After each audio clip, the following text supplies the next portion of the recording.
Já, góðan daginn. Í dag ætla ég að fara yfir Taimanov-afbrigði í Siglufjörð og ég ætla að hafa þetta í tveim köflum, þessi vídeo. 2 system fyrir hvítan gegn Taimanov.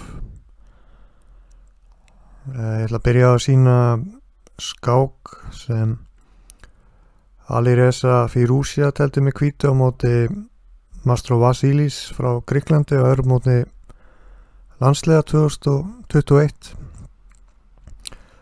Nú Firouzja er að margra mati talin heimsmeistarefni, Íraninn Knái sem farði sig yfir til Frakklands. En hann er vissulega mjög öflugur og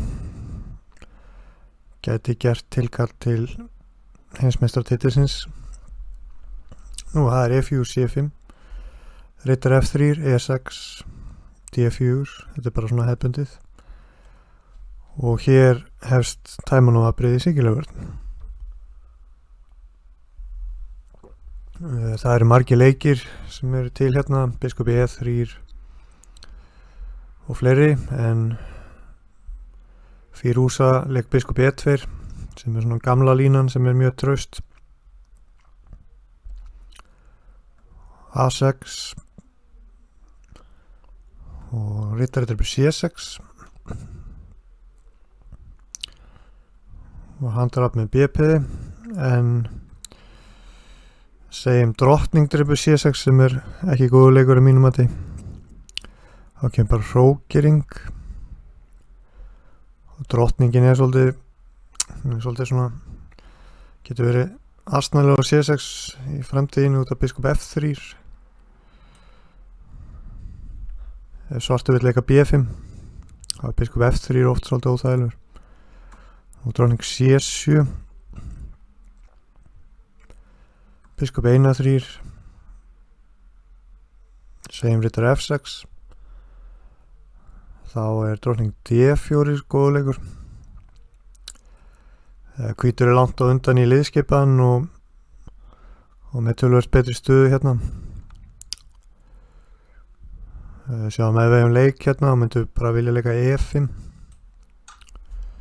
Þannig að það þarf að bregðast við því. Ekki getur hann leikið B5, þá kemur E5. Þannig að D6.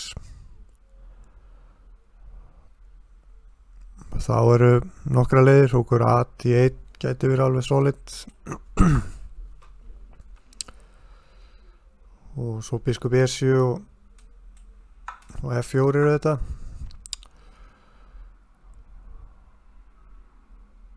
En mér finnst þetta að A4 vera líka eða sem ég líst best á. Koma nú hérna á B6. Segjum rittar D7 til að koma við fyrir það og leika bara C4 og svartur á alltaf erfitt með að leika biskupn og F8 út af hún er á G7 og þar með á hann svolítið erfitt með að hrókera og ljúka liðskipan. Mér finnst þetta tölvöld betra á hvítan.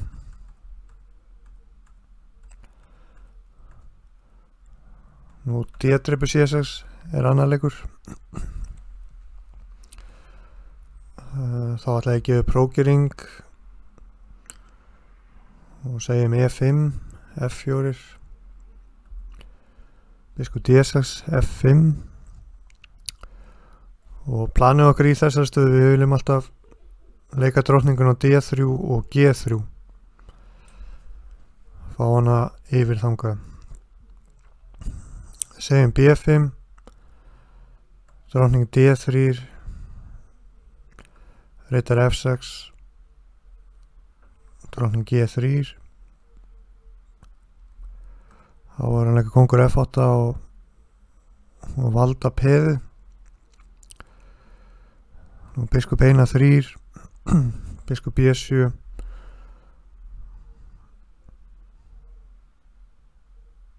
og hér er mjög skemmtilegt framhald hjá hvítum. Drottning F2 og hugmyndi kemur fram í næsta leik C5, hrókur A1 og nú hótum við að drepa á D6 og taka svo C5 og drottningin er af.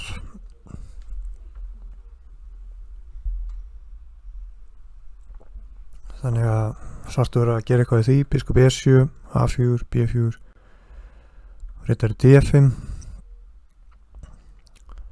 og hvítur með gott frumkvæði hérna, til dæmis hvað segir hún, D6, þá F6, 2 upprópunarmerki og opnum alla línur og gefum svörstum ekki kost á því að loka búðinni einhvern meginn með biskup F6 eða F6 og höldum þessu öll opnu, getur bara F6 þá kemur biskup H6, kongur E8, drottning G3 og drottningin að hugsanlega á leið á G7.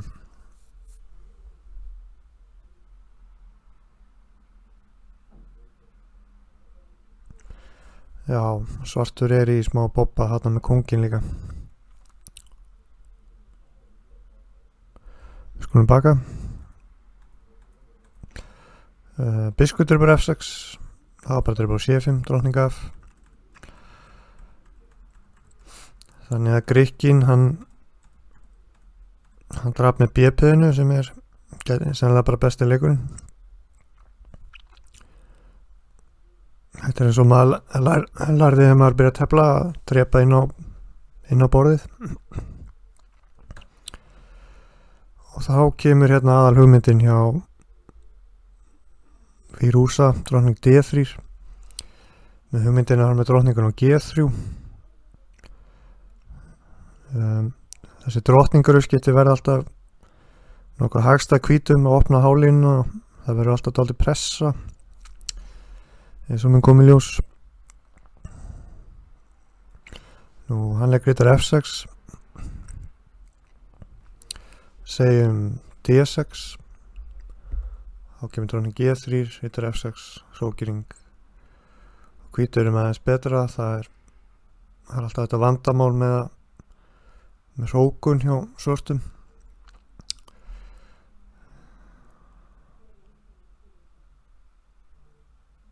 Já, hvítur getur valið hvort hann leikir biskup E3 og teflir þetta svona hefðbundið með F4 með eitthvað svoleiðis eða hvort hann leikir B3 setna, fyrir svolítið eftir frekar, það fyrir eftir hvernig svartur teflir þetta. Segir hrókur B8, þá geti til dæmis B3 kannski verið ágætt sko. Og svo líka þetta að hafa biskupinn á G5.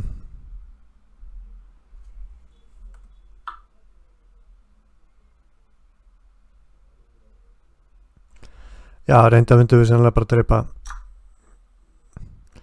á G7 í þessu. Gleymdi mér aðeins þarna, en já, þetta er svolítið problem hjá svörtum. Ekki auðvelt að finna plan hérna. Drottning D3 og rittar F6 og þá kemur drottning G3 sem er alltaf þessi hugmynd í þessu og D5 og hérna kom Firouzja með áhugaverðan leik, hann drapar á D5. Áður hefur telst F3 einhver skák hérna hjá Grishuk og Nepomniachtchi. Það er alltaf gaman að bera þetta nafn fram. A4 þetta var aðeins betra á hvíta, svarta peðastæðan aðeins verri. Ég ætla að baka.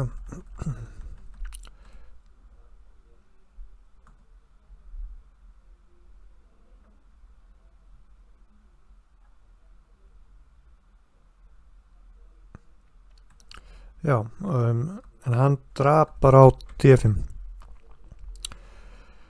Ég held að hugmyndin hjá hann hafi bara verið að fá svona stöðu sem hann vissi strategíuna, plönin og bara reyna bara að vinna skákina þegar hann er betri skákmaður. C-triple D5, biskop F4, nú biskop E3 hefur telst, eitthvað svona í einhverjum korrespondent skákum. Og hvítur aðeins betra, við sjáum að hrókurinn getur farið á A4 eða B4 og G5 alltaf, F4, G5. En hann leik biskop F4 með hugmyndinu að fara með hann á E5 seinna, sem hann gerir núna í næsta leik. Og það var alltaf G7 reyturinn, dálítið veikur, og biskupinn valdar á C3 og jafnframt verður G4, G5 miklu hættulegra. Kongur E7, G4, biskop B7, A3,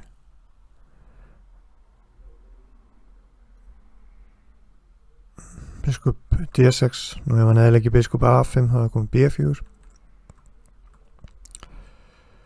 Þá drap hann á D6, kongur drepi D6, G5, riddari D7, löngkrókun. Já, svartur með þessi peð þarna á F7, E6 og D5, en hvað maður segja, eru kannski ekki flexible eða sveigjanleg. Erfitt fyrir svartan að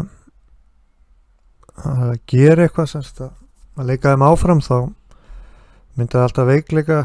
Segjum til dæmis E5 hérna, drepið á D5, biskop F3 og hvítur enda peði yfir. H6, getur bara H6, teltið svona, og G3, hvítur með betri peðastuð, peði á A6 og H6 eru veik. Annar leikur sem kom til greina var hrókur D4 sem er interesting. Getur telt svona, hrókur B4, hrókurinn er svo sveigjanlegur, getur farið bæði ráðast á H-peðið og biskupinn. Kongur C7, hrókur H4, hrókur H8. Hér er skemmtileg tilfæringahugmynd, riddari B1, riddarinn vill hugsanlega að fara á D2 og F3, E5, riddari D2. Og svartur með þessi miðborðspeð þarna 3, en þau eru líka svolítið veik, sko, H6 og A6 peð er svolítið veikt líka. Kongur D6, F4 sniðut, E4 riddari B3. Og hvítur með aðeins betra, hann er hvítur að fara með riddarinn á D4 næst. Og þetta er mjög þægilegst á hvítan. Riddarinn frá D4, kongurinn á D2, E3 og svartur með veikleika. En aftur á skákinni. G3, F5, hrókur D4, gerir hann svipaður að skoða á hann, þar með hrókin á fjórðu riddarina. Riddar F6, hrókur B4, kongur C7 og hrókur H4 og F3, þetta er skemmtilegu leikur hjá honum. Hann valdar E4 reitin.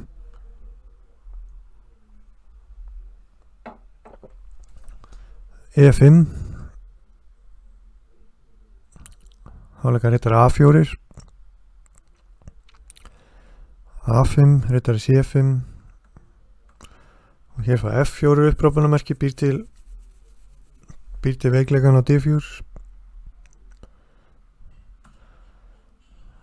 og hann leika E4, leikur bara rólega og nú ræðst hann á F5.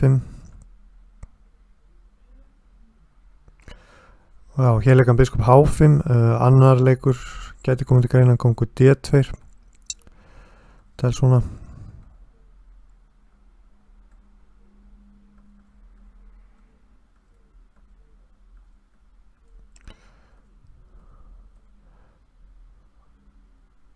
Já, en þessi staða er óljós reyndar, sýnist mér. Skulum bara vinda okkur að framhaldinu sem hann teldi, biskup H5. Hann er krókur G8. Biskup F7. Biskup E6. Og krókur er bara H6, skemmtilegu leikur.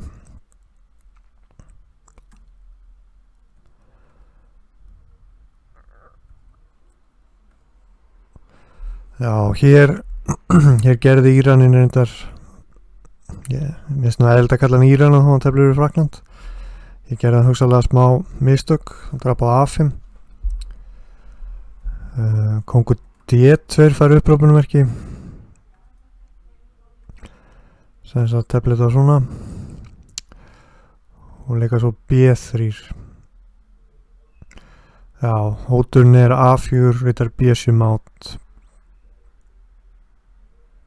Já, sem sagt bara það rittar B7 og skák, kongur B5 og A4 skák og mát.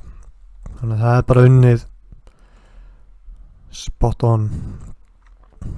Kannski var hann í einhverjum smá tíma þröngarna, ég er ekki alveg með á hreinu. En hann drap á A5, kongur D4 upprópun, krókur D6, biskup Bjarni 5, krókur B6, biskup E8 fær hérna 2 spurningamerki. Hvað kost þá á kongur D2 upprópunumerki. Já, E3 skák, ekki gæti hann drepið á G3, þá er mát á B4. Kongur einar 1, kongur E4, krókur E6, kongur F3 og hér var strákurinn búinn að sjá lengra og hann leik rittari B3. Það passa sig að drepa ekki hérna, þá svartur krókur drepa G3. Nei, hér er rugla hérna, krókur H7 átti þetta að vera. Og það er bara mát á H1. Nú ef ég drepa á G3 þá kongur F1 sko, það er vitleysa hjá mér. Krókur H7, það er nú verið frekar kvikindislegur endir. En hann fjall ekki þetta, leikritar B3. Skulum bara skoða hvernig það fór. Biskup G6 og kongur F2, biskup F7.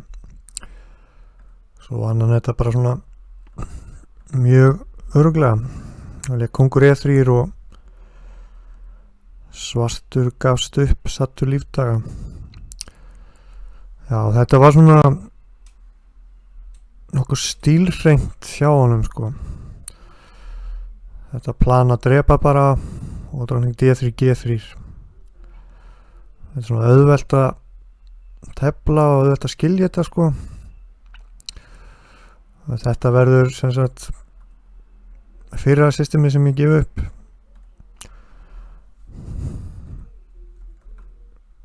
En í seinni vídeónu þá ætla ég að taka fyrir hérna sem sagt er hvítuleikur hérna G4 snemma sem er svona nýtt trend í þessu, mjög hvasst og skemmtilega stöður. Já, en ég þakka fyrir í dag.